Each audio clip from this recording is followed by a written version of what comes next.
క్రీస్తునందు మాకు అత్యంత ప్రియులైన దేవుని పిల్లలైన మీ అందరికీ ఈ ఉదయకాలపు శుభాలు వందనములు తెలియజేస్తూ, కృపగల దేవుడు మరొక్క మారు మనందరిని కూడా ప్రేమించి మన బ్రతుకులలో అనుగ్రహించేటువంటి ఈ నూతనమైన దినమును బట్టి ప్రభుని స్తుతిస్తూ, నేటి అనుదిన వాక్య ప్రత్యక్షత కొరకు మిమ్మల్ని అందరినీ కూడా ప్రేమపూర్వకంగా ఆహ్వానాన్ని తెలియజేస్తూ ఉన్నాను.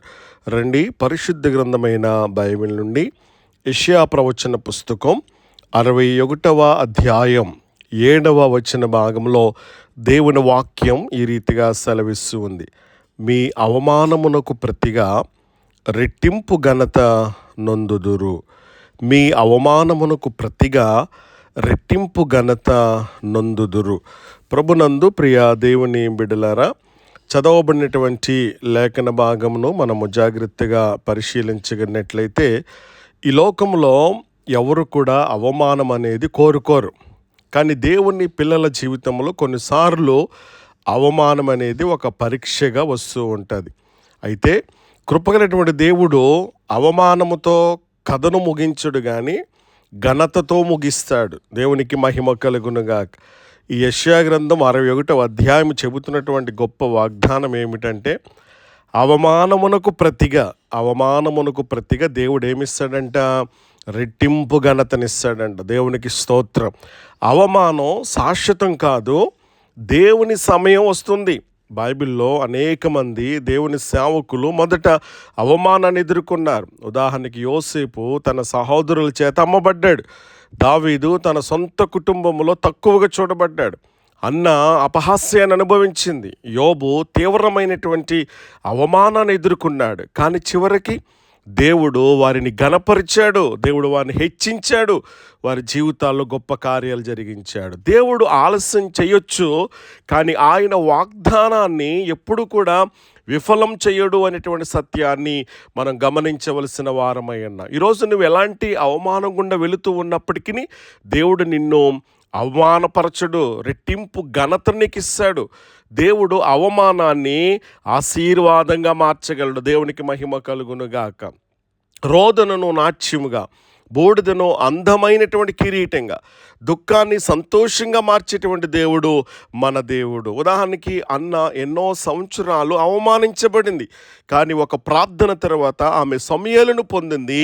అవమానం ఆశీర్వాదంగా మారింది. మనుషులు అవమానిస్తే దేవుడు అభిషేకిస్తాడు. దేవునికి స్తోత్రం కలుగునుగాక. రెట్టింపు ఘనత అంటే ఏంటో తెలుసా? రెట్టింపు ఘనత అనేది కేవలం ఏదో ఎక్కువ ధనం ఉండటం కాదు. రెట్టింపు ఆనందం, రెట్టింపు శాంతి, రెట్టింపు ప్రభావం, రెట్టింపు ఆత్మీయ ఆశీర్వాదం. దేవుడు కోల్పోయిన సంవత్సరాలను కూడా పూరించగలడు అనేటువంటి సత్యాన్ని మనం గమనించాలి. దేవుడు ఎందుకు రెట్టింపిస్తాడు అని కనుక మనం ఆలోచించగలిగినట్లయితే, ఎందుకంటే ఆయన న్యాయవంతుడు. శత్రువు దోచుకున్న దానికంటే ఎక్కువగా దేవుడు తిరిగి ఇవ్వగలడు. యోబు గ్రంథం 42:10 మనం చదువుతూ ఉన్నప్పుడు, యోబు చివరికి ముందు ఉన్న దానికంటే రెట్టింపు ఆశీర్వాదాన్ని పొందినట్లుగా మనం ఉంటూ ఉన్నాం. అలాగైతే రెట్టింపు ఘనత పొందేటువంటి వారి యొక్క లక్షణాలు ఎట్లా ఉంటారు వారని కనుక మనం ఆలోచించగలిగినట్లయితే, వారు విశ్వాసాన్ని విడిచిపెట్టరు. పరిస్థితులు మారకపోయినా దేవునిపై వారు నమ్మకం ఉంచుతారు. అలాంటి వ్యక్తివా నీవు? పరిశుద్ధతను నడుస్తారు. రెండవది, పవిత్ర జీవితం ఘనతకు మార్గం అనే సత్యాన్ని గమనించాలి. మూడవది, ప్రార్థనలో నిలకడగా ఉంటారు. ప్రార్థన అవమానాన్ని విజయముగా మార్చేటువంటి శక్తి అని గమనించాలి మనం. 4, క్షమించేటువంటి వారిగా ఉంటారు. అవమానించిన వారి పట్ల కూడా కక్ష పెట్టకుండా దేవునికి అప్పగిస్తారు.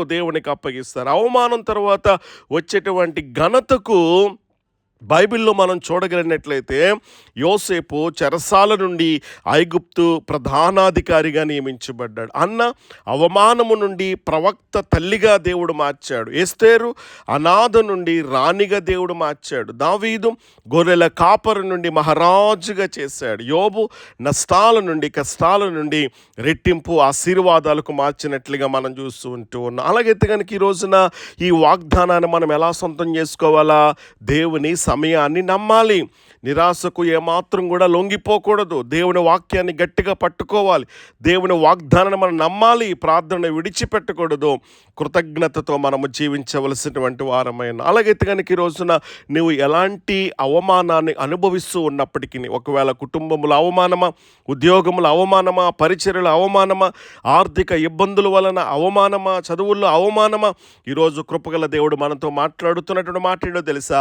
నీ అవమానం నీ చివరి అధ్యాయం కాదు, నేను నీకు రెట్టింపు ఘనతను సిద్ధం చేస్తానని చెప్పేసి కృపగల దేవుడు మాట్లాడుతూ ఉన్నాడు. ఈరోజు నిన్ను తక్కువగా చూచినటువంటి వారు రేపు దేవుడు నీ జీవితంలో చేసేటువంటి కార్యాన్ని చూసి ఆశ్చర్యపడతారు. దేవునికి మహిమ కలుగునుగాక. అలాగైతే గనుక ఈ యెషయా గ్రంథం 61వ అధ్యాయము 7వ భాగములో మనకు ఒక అచంచలమైన నిరీక్షణనిస్తూ ఉంటుంది. అదేంటో తెలుసా? దేవుడు తన పిల్లలను అవమానములో వదిలిపెట్టడండి. ఆయన సమయానికి అవమానాన్ని ఘనతగా, నష్టాన్ని లాభంగాను, కన్నీళ్లను సాక్ష్యంగా మారుస్తాడు. దేవునికి మహిమ కలుగునుగాక. అలాగైతే విశ్వాసంతో నిలవబడండి. దేవుని సమయం వచ్చినప్పుడు మీ అవమానమునకు ప్రతిగా రెట్టింపు ఘనతను, అంత మాత్రమే కాదు, నిత్యానందము మన జీవితాల్లో, మీ జీవితాల్లో ప్రత్యక్షమవుతూ ఉంటుంది. కాబట్టి కృపగల దేవుడు ఈ దినపేక వాగ్దాన ప్రకారంగా అటువంటి రెట్టింపు ఘనతను కృపగల దేవుడు మనందరికీ అనుగ్రహించునుగాక. ఆమేన్.